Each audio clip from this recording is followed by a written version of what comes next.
or a musician, which is kind of why I wanted to do this until I heard that. I basically wanted to, the most interesting thing about this class to me was that we were able to step in and pretty much the professor just says, all right, let me tell you about the history of the earth.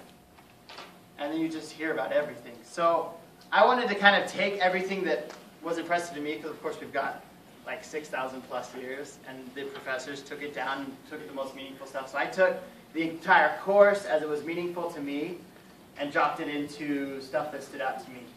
And at the end I found that I had about 15 minutes of songs. So I was like, I gotta creatively cut this down. So I cut it down and I still had like 7 verses.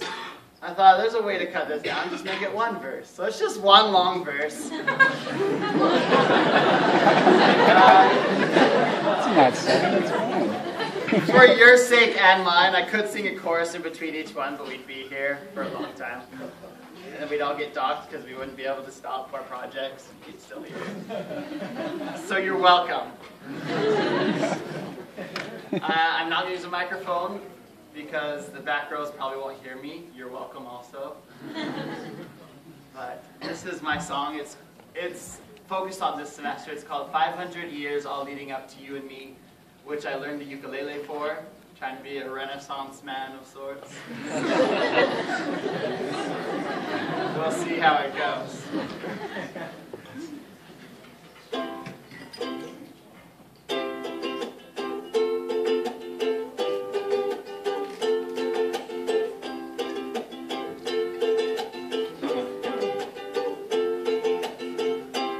History of creativity,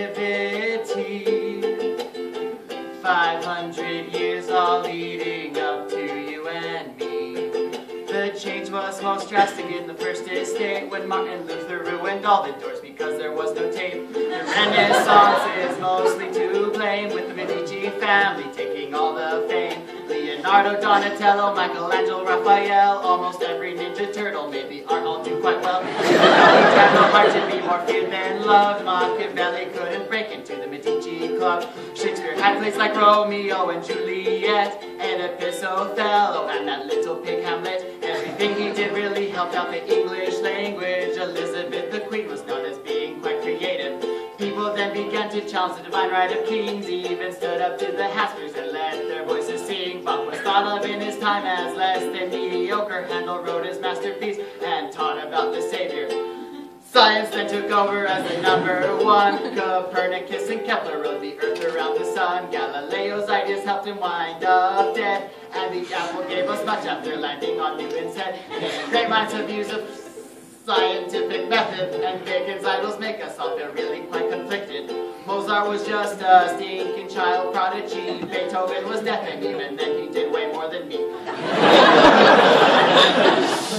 On the other side of the Atlantic Sea, the British dashed the sugar stamps and even the tea. The people wrote their names on a fancy declaration. This signaled the birth of the Yankee generation. Back in France there were a lot of nobles winding up dead. Nearly 20,000 kappas were detained from their heads.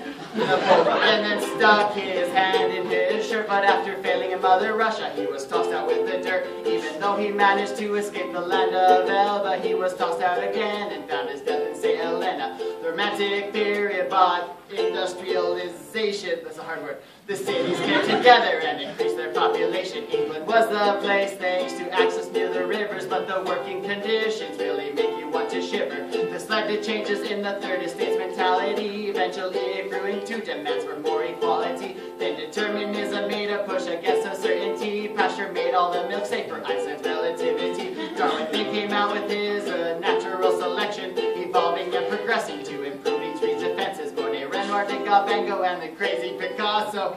Abstract art or surreal, it was all just a bit wacko. It was simple and nice when we had the Mona Lisa, but you can see there were great changes with Picasso's Guernica.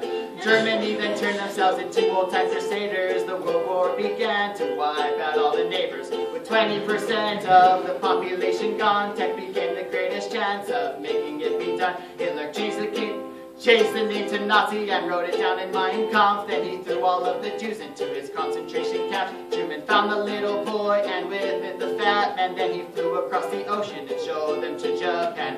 At last we found ourselves in the Middle East, a place where there has barely been a hint of any peace. Whose land is this supposed to be? Thousands of years of saying it belongs to me. Was it maybe Isaac or perhaps Ishmael? Only naked salesmen can escape the products of oil. Now this brings us to the end of what we have been taught. Don't forget your eye clicker or your gray